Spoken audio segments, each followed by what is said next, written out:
If you look at the reason of revelation of the last two surahs of the Quran, قُلْ أَعُوذُ بِرَبِّ الْفَلَقِ قُلْ أَعُوذُ بِرَبِّ النَّاسِ, it is connected to protection against magic. Read those verses, you will find anyone who ties knots and blows in them is considered a magician. And the Prophet Muhammad, peace be upon him, says, مَنْ سَحَرَ فَقَدْ أَشْرَكَ. Allahu Akbar. Whoever casts a spell has engaged in association of partners with Allah. You remove yourself from the fold. For what? Don't do that, and don't go to someone to do that.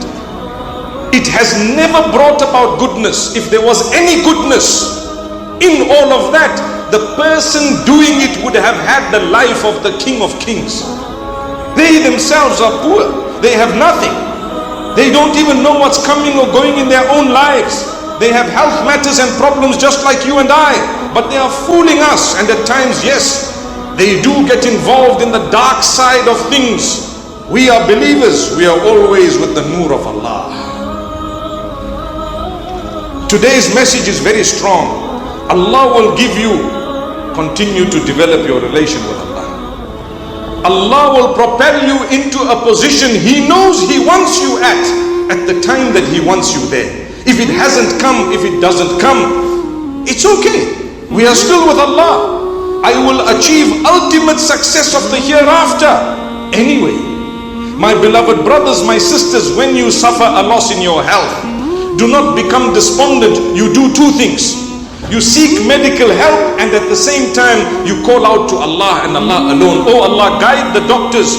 You might have a herbalist, no harm in going to someone who might offer you alternative medication in terms of homeopathy or maybe some herbs, etc. that are permissible. No harm. Together with that, what do? You call out to Allah. Oh Allah, guide the doctor to diagnose the sickness. Guide the doctor to give me the correct medication. Or in the case of, for example, a procedure that is going to take place, oh Allah, guide the doctor so that this procedure can be successful. But who are you calling out to? To Allah. And Allah alone. That is success.